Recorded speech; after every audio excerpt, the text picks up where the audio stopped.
అమ్మ ఉగాది పండుగ శుభాకాంక్షలమ్మా. అమ్మ మీకు కూడా ఉగాది శుభాలు కలిగించాలి అని శుభాకాంక్షలు తెలియచెప్తున్నాను. అమ్మ పండుగ యొక్క విశిష్టత, ఉమ్. మన పూజా విధానం ఏ విధంగా ఉండాలి, ఉగాది రోజు అనుసరించాల్సిన విధి విధానాలు. ఉగాది అంటే ఒక సంవత్సరానికి లెక్క పెట్టుకోవడం మొదలు పెడితే లెక్కలో మొదటి రోజు. ఎప్పుడప్పుడు లెక్క పెట్టుకోవాలి కదా, ఇంతకాలం అయింది అని వారాలు నెలలు పెట్టుకున్నట్టే సంవత్సరాలు కూడా పెట్టుకునేది. అది నక్షత్ర గమనాన్ని అనుసరించి ఇది శాస్త్రీయమైనటువంటి అంశము అని చెప్పి ఈ చైత్రమాసంలో మొదటి రోజున శుక్లపక్షంలో మొదటి తిథి నాడు సూర్యోదయ సమయం నుంచి ఈ సృష్టి ప్రారంభమైంది లెక్క పెట్టడానికి అని చెప్పి బ్రహ్మగారు తయారు చేసి మొదలుపెట్టాడు. అలా పెట్టినప్పుడు ఎప్పుడూ కూడా మనం ఇంగ్లీష్లో కూడా మాట అనుకుంటాం, first impression is the best impression. ప్రారంభం ఎలా ఉంటుందో తర్వాత కూడా అలాగే ఉంటుంది అని.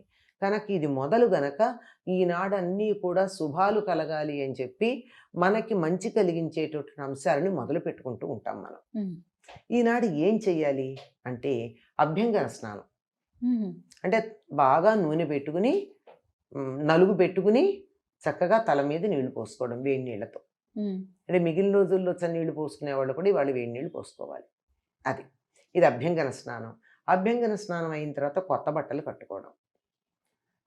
సాధారణంగా తెలుగు వాళ్ళు ఏ పండక్కి కట్టుకున్నా కట్టుకోకపోయినా సంక్రాంతికి ఉగాదికి మాత్రం కొత్త బట్టలు. సంవత్సరానికి 2 జతలన్నా కొనుక్కుంటారు కదా, అదే కదా, ఎంత ఉన్నా లేకపోయినా. కనుక తప్పనిసరిగా కొత్త బట్టలు ఇవి ధరించిన తర్వాత దేవుడికి నమస్కారం చేసుకోవాలి. వీలైతే దేవాలయానికి వెళ్ళి, లేకపోతే ఇంట్లో అయినా.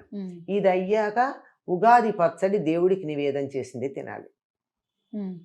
ఈ ఉగాది పచ్చడి విశిష్టత అంతా అందరికీ తెలిసినటువంటిది. 6 రుచులు ఉంటాయి, ఆరోగ్యాన్ని కలిగిస్తుంది. అది గనక స్వీకరించినట్టయితే మనకి సంవత్సరంలో చాలా ఆరోగ్యంగా ఉంటుంది అని అది ఉగాది పచ్చడి తీసుకోవాలి. అయిన తర్వాత ఇంటి మీద ధ్వజాన్ని ఎగరేసే పద్ధతి ఉండేది, మనం ఈ కాలంలో మానేస్తాం.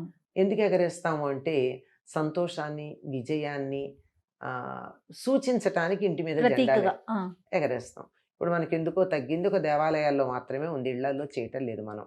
ప్రధానంగా మిగిలిన పండగల్లో లేనిది ఒకటి ఉగాది పచ్చడి తినడం, మరొకటి తర్వాత చేయవలసింది పంచాంగ శ్రవణం. పంచాంగ శ్రవణం అంటే తిథి, వార, నక్షత్ర, యోగ, కరణాల గురించి తెలియజెప్పేది పంచాంగం. ఈ 6 ఇలా తెలియచెప్పేటటువంటి 6 కాదు, పొరపాటమ్మా, ఈ 5 అంశాలని తెలుసుకోవడం అన్నది ఏదో కళ్యాణ గుణావహం అని చెప్పి కళ్యాణ గుణాలు కలిగించేటటువంటి, శుభాన్ని కలిగించేది, అశ్వమేధ యాగం చేసిన ఫలితం, గంగా స్నానం చేసిన ఫలితం, ఇవన్నీ ఇస్తుంది పంచాంగ శ్రవణం అంటారు. పంచాంగంలో ఈ తిథి, వార, నక్షత్రాలు తెలుసుకోవడం వల్ల ఒక్కొక్క దానికి ఒక్కొక్క ప్రయోజనం ఉందని కూడా చెప్తారు. ఇప్పుడు మన పంచాంగ శ్రవణం చేసే వాళ్ళు చెప్తారు గనక ఆ వివరాలు అక్కడ విందాం. అయితే ఇవి ఎందుకు వినాలి అనేది కదా మనం తెలుసుకోవాలి. ఈ పంచాంగ శ్రవణంలో ఏం చెప్తారంటే ఈ సంవత్సరం మొత్తానికి రాజెవరు, మంత్రి ఎవరు, సేనాధిపతి ఎవరు, ధాన్యాధిపతి ఎవరు, రసాధిపతి ఎవరు, నీరసాధిపతి ఎవరు అని ఇట్లా మొత్తం అన్ని విషయాల్ని అవన్నీ తెలుసుకోవడం వల్ల ఏం జరుగుతుందంటే సంవత్సరానికి కావాల్సినటువంటి మన పనులకి ప్రణాళిక వేసుకోవడానికి వీలవుతుంది. ఎందుకంటే ఈ సంవత్సరం ఏ పంటలు బాగా పండుతాయి అని చెప్తే ఆ పంట వేసుకుంటారు. ఈ పంట సరిగ్గా ఉండదు అంటే అది మానేస్తారు. అలాగే ఈ వస్తువులు ఖరీదుగా ఉంటాయి అంటే వ్యాపారస్తులు కొని పెట్టుకుంటారు కదా. అందుకని ఒక సంవత్సరానికి కావాల్సిన ప్రణాళిక వేసుకోవడానికి అనువుగా ఉంటుంది ఈ పంచాంగ శ్రవణం. ఇందులో పుష్కరాల గురించి చెప్తారు, ఆ తర్వాత మూఢముల గురించి చెప్తారు. ఇవి చెప్పేటప్పటికీ మనం ఏదన్నా పనులు చేయాలి అంటే ఈ మూఢమి సమయం కాకుండా ఉండేట్టు ముందే ప్రణాళిక వేసుకుంటాం. ఆ తర్వాత వివరాలు కావాలంటే పురోహితుడి దగ్గరికి వెళ్ళి పెట్టించుకున్నా ముందు ఆ సమయానికి అది చేయాలని ఆలోచన చేయకుండా దూరంగా ఉండడం జరుగుతుంది. ఆ విధంగా దూరం పెట్టడం జరుగుతుంది. ఆ విధంగా ఒక సంవత్సరానికి ప్రణాళిక. ఈ మూఢమి అవి ఉంటాయని ఇవి కూడా చెప్తే ఏ సమయంలో ఉంటాయో తెలిస్తే ఆ సమయంలో మనం ఏ పనులు చేయడానికి నిర్ణయించుకోకుండా జాగ్రత్త పడతాం.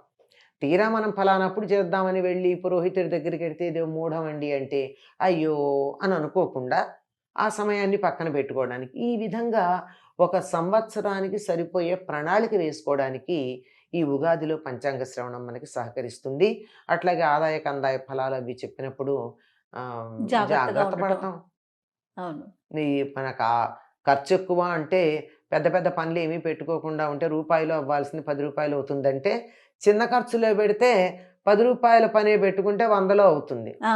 అది 1000 రూపాయలు పడితే 1,00,000 రూపాయలు అవుతుంది. అవును. అందుకని కొంచెం తగ్గించుకోవడం, ఇట్లాంటివన్నీ కొన్నిటికి ప్రణాళికకు పనికొస్తుంది పంచాంగ శ్రవణం. ఇదంతా ఈరోజు చేసేటటువంటిదైతే సరే, ఆ రోజు పిండి వంటలు వాటిలతో భోజనాలు చేస్తారు. సాధారణంగా ఒకప్పుడు పెద్దవాళ్ళు చెప్పిందేమిటంటే, ఏదన్నా ఒక మంచి పని మొదలు పెట్టాలి అంటే ఉగాది నాడు మొదలు పెట్టుకుందాం అంటాం. హ్మ్. అంటే ఈరోజు మొదలు పెట్టుకునేది సంవత్సరం అంతా నిర్విఘ్నంగా అవును. కొనసాగుతుందని. అవును. అది మంచిదే కదా! సృష్టి ప్రారంభమైంది, ఇప్పటిదాకా సృష్టి నడుస్తోందంటే బ్రహ్మాండంగా నడుస్తున్నట్టే గదా! అదే కదా! ఆ విధంగా ఈనాడు ఏదన్నా మొదలు పెట్టుకున్నట్టయితే బాగుంటుందని. మనం ఈ రోజుల్లో తరచుగా న్యూ ఇయర్ డెసిషన్స్ అని చెప్పి జనవరి 1కు చేస్తున్నాం. హ్మ్.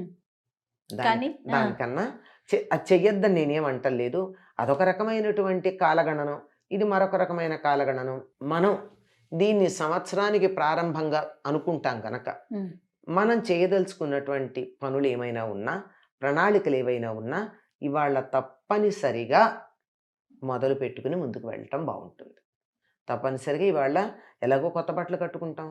అభ్యంగా తలంట్లు పోసుకుంటాం. హ్మ్. దేవుడికి పూజ చేసుకుంటాం. మిగిలినప్పుడు తక్కువ చెయ్యని వాళ్ళు కూడా చేస్తారు ఇవాళ. హ్మ్. ఇవన్నీ చేసుకున్న ఈ శుభ సందర్భంలో చాలా పవిత్రంగా ఉన్నటువంటి ఈ రోజున మనం ఏదన్నా కొత్త ప్రాజెక్ట్, ఒక ప్రణాళిక, ఒక వర్క్ మొదలుపెట్టామంటే ఈనాడు మొదలు పెట్టుకోవడం బాగుంటుంది.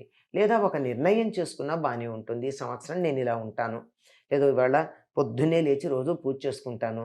లేదా రోజు ఓ పుస్తకం చదువుతాను. లేదా రోజు ఒక కాగితం అన్నా, ఒక పేజీ అన్నా రాస్తాను. లేదా ఒక మంచి పని చేస్తాను. ఇలా ఏదో ఒకటి. మంచి ఒక సంవత్సరం అంతా కొనసాగించే పని ఒకటి చేస్తాను అని ఆనాడు నిర్ణయించుకుంటే చాలా బాగుంటుంది. ఆ విధంగా చేయాలని, అలా కొనసాగాలని చాలామంది ఈ రోజున ప్రణాళిక కూడా వేసుకుంటూ ఉంటారు. అమ్మ, ఉగాది రోజు ఏ దైవాన్ని పూజించాలమ్మ, ప్రార్థించాలి? ఉగాది నాడు ఇంద్ర పూజ చెయ్యాలి అని మనకి గ్రంథాలున్నాయి. అక్కడ ఇంద్రుడు అంటే విష్ణువు అనే అర్థం. ఆహా! వైదిక పరిభాషలో అంటే వేదాలకు సంబంధించిన పరిభాషలో ఇంద్ర శబ్దానికి విష్ణువు అని అర్థం. ఆ రోజున విష్ణువుని పూజించాలి అని చెప్పారు. ఆ! విష్ణువుని పూజించాలంటే విష్ణువు యొక్క ఏ అవతారాన్నైనా పూజించొచ్చు. హ్మ్. రాముడో, కృష్ణుడో, ఏ రూపంలో ఉన్నటువంటి ఆయనైనా పూజించొచ్చు. శాస్త్రం ప్రకారం విష్ణువుని అంటారు. అని ఉంది. అంటే ఆయన రూపమే కదండి. రాముడు అంటే విష్ణువు యొక్క అవతారమే అవునవును. కదా! అవును. అట్లా ఏదైనా సరే మన ఇష్టదైవాన్ని ఆనాడు పూజించుకోవాలి. ఎందుకంటే ఈనాడు ఏం చేస్తే సంవత్సరం అంతా అదే అదే అవుతుందని ఒక చేస్తాం. విశ్వాసం ఉంది మనకి. అవును. అందువల్ల ఇవాళ పూజ చేయకపోతే సంవత్సరం అంతా కష్టమే పూజ. కనుక ఇవాళ పూజ చేద్దాం. సంవత్సరం అంతా మనం చేసేటటువంటి పూజ కొనసాగుతుంది. మంచి నిర్ణయాలు తీసుకొని, మంచి పనులు చేసి, పూజ మొదలైనవి చేసినట్టయితే సంవత్సరం అంతా వాటితోనే కొనసాగి అన్ని రకాల శుభాలు కలుగుతాయి. తప్పకుండా. మరొక్కసారి ఉగాది శుభాకాంక్షలు. మీకు కూడానమ్మా. అందరికీ కూడా ఈ సంవత్సరం అందరికీ శుభాలు కలిగించాలి అని ఆ పరమాత్ముడినే కోరుకుంటూ స్వస్తి.